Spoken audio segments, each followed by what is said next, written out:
I've got two dogs. I bought a large bag of meaty bites at Big W and was standing in line at the checkout. A woman behind me asked if I had a dog. On impulse, I told her that no, I was starting the meaty bites diet again, although I probably shouldn't because I'd ended up in the hospital last time, but that I'd lost 25 kilograms before I woke in an intensive care ward with tubes coming out of most of my orifices and IVs in both arms. I told her that it was essentially a perfect diet and that the way that it works is to load your pants pockets with meaty bites and simply eat one or two every time you feel hungry, and that the food is nutritionally complete. So I was going to try it again. I have to mention here that practically everyone in the line was by now enthralled with my story, particularly a guy who was behind her. Horrified, she asked if I'd ended up in the hospital in that condition because I had been poisoned by the food. I told her no, it was because I'd been sitting in the middle of the road, licking my balls, and a car had hit me. I thought one guy was going to have a heart attack. He was laughing so hard as he staggered out the door. Stupid woman. Why else would I buy dog food? A Russian, an American, and a blonde were talking one day. The Russian said, "We were the first in space." The American said, "We were the first on the moon." The blonde said, "So what? We're going to be the first on the sun." The Russian and the American looked at each other and shook their heads. "You can't land on the sun, you idiot. You'll burn up," said the Russian. To which the blonde replied, "We're not stupid, you know. We're going at night." A blonde was playing Trivial Pursuit one night. It was her turn. She rolled the dice, and she landed on science and nature. Her question was, if you're in a vacuum and someone calls your name, can you hear it? She thought for a time and then asked, "Is it on or off?" A girl was visiting her blonde friend who had acquired two new dogs and asked her what their names were. The blonde responded by saying that one was named Rolex and one was named Timex. Her friend said, "Whoever heard of someone naming dogs like that?" "Hello," answered the blonde. "They're watchdogs." A bloke's wife goes missing while diving off the West Australian coast. He reports the event, searches fruitlessly, and spends a terrible night wondering what could have happened to her. The next morning there's a knock at the door, and he is confronted by a couple of policemen, the old sarge and a younger constable. The sarge says, "Mate, we have some news for you. Unfortunately, some really bad news, but some good news, and maybe some more good news." "Well," says the bloke, "I guess I'd better have the bad news first." The sarge says, "I'm really sorry, mate, but your wife is dead. Young Bill here found her lying at about 5 fathoms in a little cleft in the reef. He got a line around her, and we pulled her up, but she was dead." The bloke is naturally pretty distressed to hear of this, and has a bit of a turn. But after a few minutes, he pulls himself together and asks what the good news is. The sarge says, "Well, when we got your wife up, there were quite a few really good-sized crays and a swag of nice crabs attached to her. So we've brought you your share." He hands the bloke a sugar bag with a couple of nice crawfish and 4 or 5 crabs in it. "Geez, thanks. They're bloody beauties. I guess it's an ill wind and all that. So what's the other possible good news?" "Well," the sarge says, "if you fancy a quick trip, young Bill here and I get off duty at around 11 o'clock, and we're going to shoot over there and pull her up again." An Irishman goes to the doctor with body problems. "Doctor, it's me, arse. I'd love for you to take a look, if you would." So the doctor gets him to drop his pants and takes a look. "Incredible," he says, "there's a $20 note lodged up here." Tentatively, he eases the 20 out of the man's bottom, and then a $10 note appears. "This is amazing," exclaims the doctor. "What do you want me to do?" "Well, for goodness sake, take it out, man," shrieks the patient. The doctor pulls out the tenner, and another 20 appears, and another, and another, and another, etc. Finally, the last note comes out, and no more appear. "Doctor, thank you kindly. That's much better. Just out of interest, how much was in there then?" The doctor counts the pile of cash and says, $1,990 exactly. "Ah, that'd be right," says the Irishman. "I knew I wasn't feeling too grand." A woman walked into the kitchen to find her husband stalking around with a fly swatter. "What are you doing?" she asked. "Hunting flies," he responded. "Oh, killing any?" she asked. "Yep, 3 males, 2 females, he replied. Intrigued, she asked, how can you tell them apart? He responded, 3 were on a beer can, 2 were on the phone. After being married for 37 years, I took a careful look at my wife one day and said, honey, 35 years ago, we had a cheap apartment, a cheap car, slept on a sofa bed, and watched a 10-inch black and white TV, but I got to sleep every night with a hot 21-year-old gal. Now I have a $500,000 home, a $45,000 car, a king-size bed, and a plasma screen TV. But I'm sleeping with a 58-year-old woman. It seems to me that you're not holding up your side of things. My wife is a very reasonable woman. She told me to go out and find a hot 21-year-old gal, and she would make sure that I would once again be living in a cheap apartment, driving a cheap car, sleeping on a sofa bed, and watching a 10-inch black and white TV. Aren't older women great? They really know how to solve your midlife crisis. A police officer stops a blonde for speeding and asks her very nicely if he could see her license. She replied in a huff, I wish you guys would get your act together. Just yesterday, you took away my license, and then today, you expect me to show it to you. There's this blonde out for a walk. She comes to a river and sees another blonde on the opposite bank. Yoo-hoo, she shouts. How can I get to the other side? The second blonde looks up the river, then down the river, and shouts back, You are on the other side. A gorgeous young redhead goes into the doctor's office and says that her body hurts wherever she touches it. Impossible, says the doctor. Show me. The redhead took her finger, pushed on her left shoulder, and screamed. Then she pushed her elbow and screamed even more. She pushed her knee and screamed. Likewise, she pushed her ankle and screamed. Everywhere she touched made her scream. The doctor said, You're not really a redhead, are you? Well, no, she said. I'm actually a blonde. I thought so, the doctor said. Your finger is broken. An Irish woman of advanced age visited her physician to seek his help in reviving her husband's libido. What about trying Viagra? Asked the doctor. Not a chance, she said. He won't even take an aspirin. Not a problem, replied the doctor. Give him an Irish soluble Viagra. Drop it into his coffee. He won't even taste it. Give it a try and call me in a week to let me know how things went. It wasn't a week later that she called the doctor, who directly inquired as to progress. The poor dear exclaimed, Oh, faith bejasus and begorra, 'twas horrid. Just terrible, doctor. Really? What happened? Asked the doctor. Well, I did as you advised and slipped it in his coffee, and the effect was almost immediate. He jumped himself straight up, with a twinkle in his eye and with his pants bulging fiercely. With one swoop of his arm, he sent the cups and tablecloth flying, ripped my clothes to tatters, and took me then and there, making wild, mad, passionate love to me on the tabletop. It was a nightmare, I tell you, an absolute f***ing nightmare. Why so terrible? Asked the doctor. Do you mean the sex your husband provided wasn't good? Oh, no, doctor, the sex was fine indeed. It was the best sex I've had in 50 years of marriage. But sure as I'm sitting here, I'll never be able to show my face in Starbucks again. There once was an Indian who had only one testicle, and whose given name was One Stone. He hated that name and asked everyone not to call him One Stone. After years and years of torment, One Stone finally cracked and said, If anyone calls me One Stone again, I will kill them. The word got around, and nobody called him that anymore. Then one day a young woman named Bluebird forgot and said, Good morning, One Stone. He jumped up, grabbed her, and took her deep into the forest, where he made love to her all day and all night.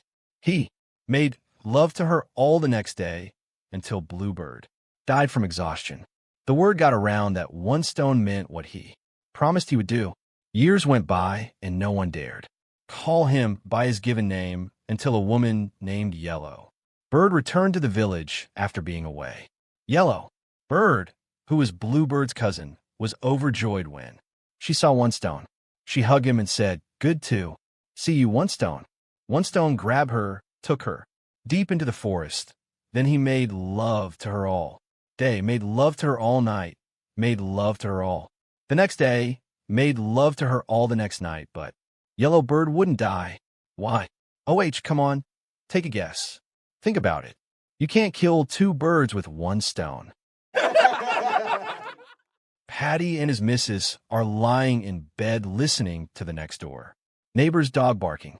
It had been barking for hours and hours. Suddenly, Patty jumps up out of bed and says, "I've had enough of this." He goes downstairs.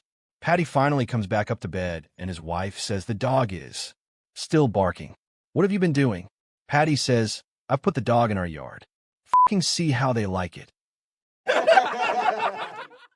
A man is getting into the shower just as his wife is finishing up her shower when the doorbell rings. The wife quickly wraps herself in a towel and runs downstairs. When she opens the door, there stands Bob, the next-door neighbor. Before she says a word, Bob says, "I'll give you $800 to drop that towel." After thinking for a moment, the woman drops her towel and stands naked in front of Bob. After a few seconds, Bob hands her $800 and leaves.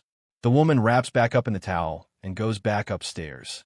When she gets to the bathroom, her husband asks, "Who was that?"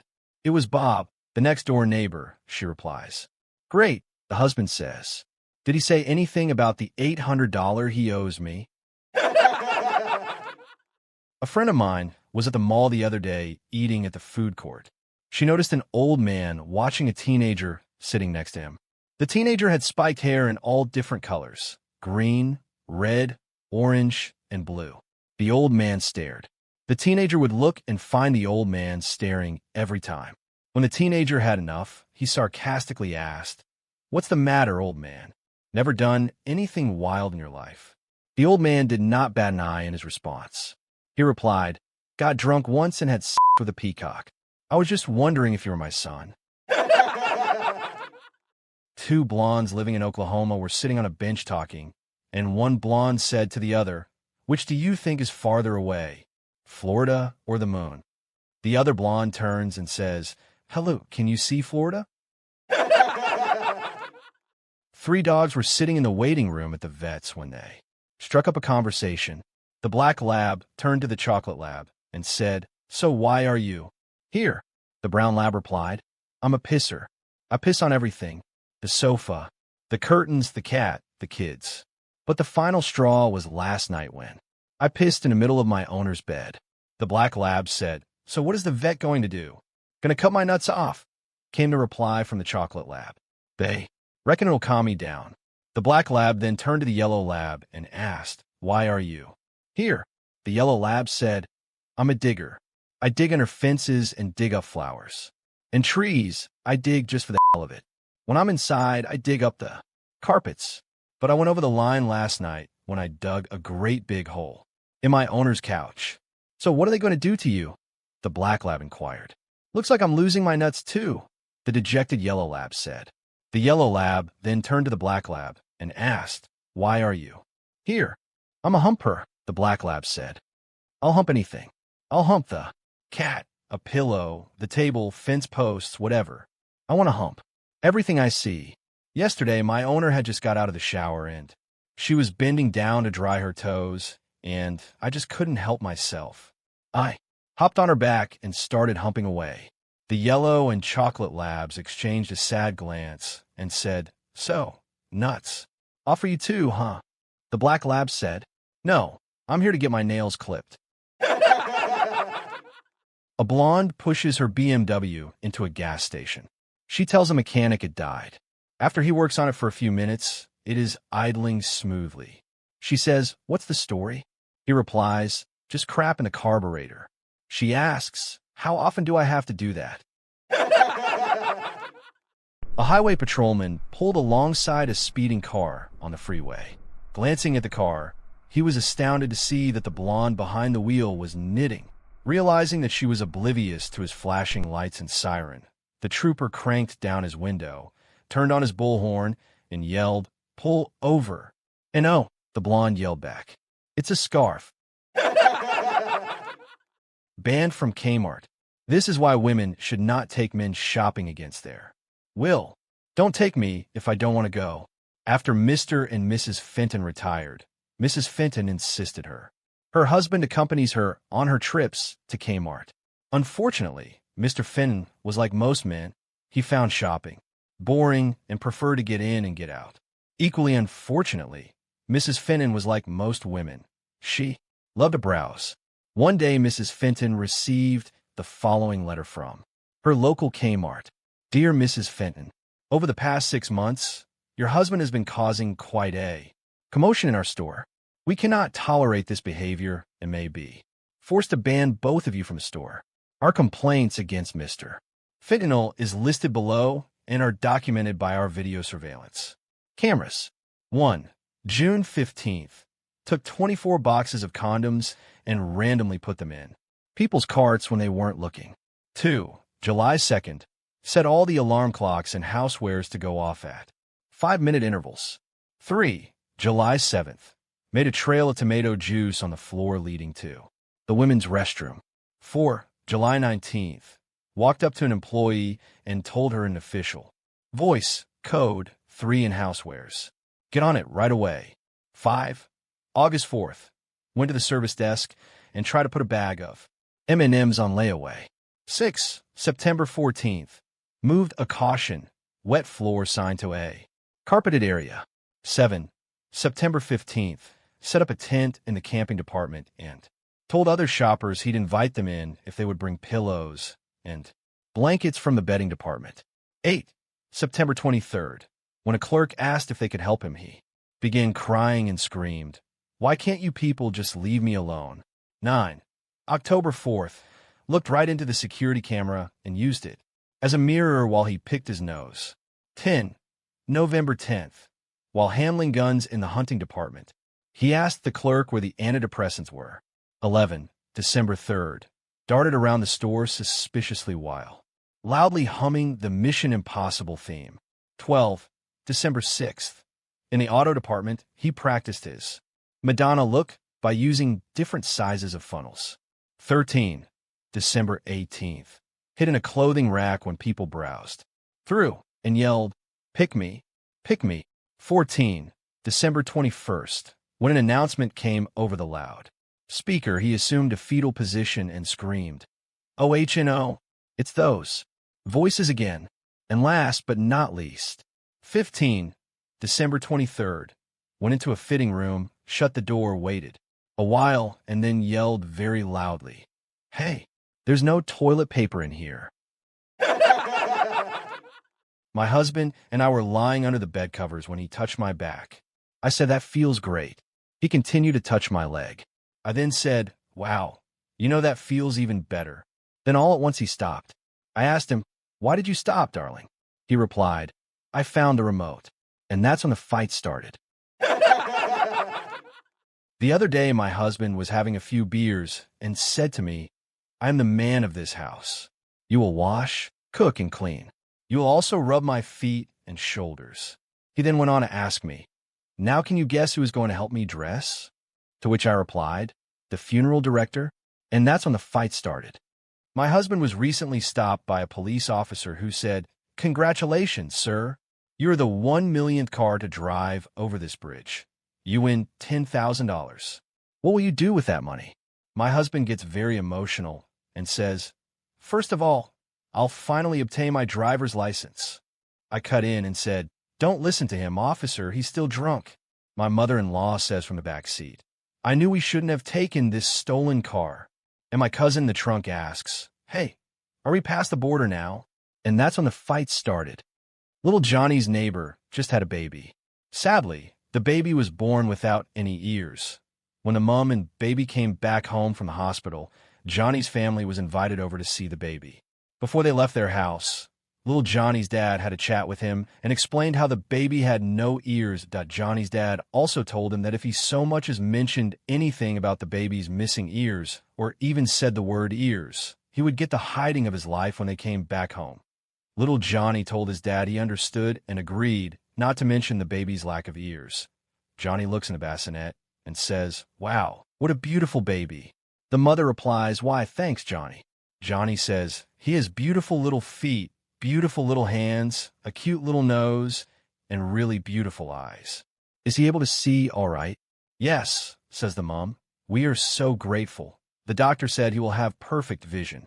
That is great, says little Johnny. 'Cause he'd be stuffed if he needed glasses.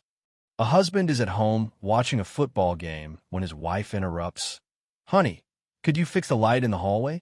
It's been flickering for weeks now. He looks at her and says angrily, Fix the light? Now, does it look like I have a G logo printed on my forehead? I don't think so. Well then, could you fix the fridge door? It won't close right. To which he replied, Fix the fridge door? Does it look like I have Westinghouse written on my forehead? I don't think so. Fine, she says. Then you could at least fix the steps to the front door. They're about to break. I'm not a darn carpenter, and I don't want to fix the steps, he says. Does it look like I have Ace Hardware written on my forehead? I don't think so. I've had enough of you. I'm going to the bar. So he goes to the bar and drinks for a couple hours. He starts to feel guilty about how he treated his wife and decides to go home and help out. As he walks into the house, he notices the steps are already fixed.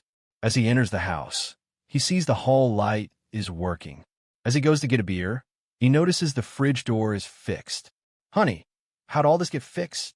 She said, Well, when you left, I sat outside and cried. Just then a nice young man asked me what was wrong, and I told him. He offered to do all the repairs, and all I had to do was either go to bed with him or bake a cake. He said, So what kind of cake did you bake him? She replied, Hello, oh. Do you see Betty Crocker written on my forehead? By the time a Marine pulled into a little town, every hotel room was taken. You've got to have a room somewhere, he pleaded. Or just a bed, I don't care where. Well, I do have a double room with one occupant, a Navy guy, admitted the manager, and he might be glad to split the cost. But to tell you the truth, he snores so loudly that people in adjoining rooms have complained in the past.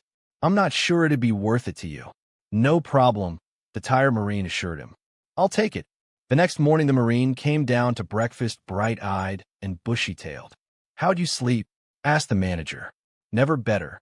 The manager was impressed. No problem with the other guy snoring then? Nope. I shut him up in no time, said the Marine. How'd you manage that? Asked the manager.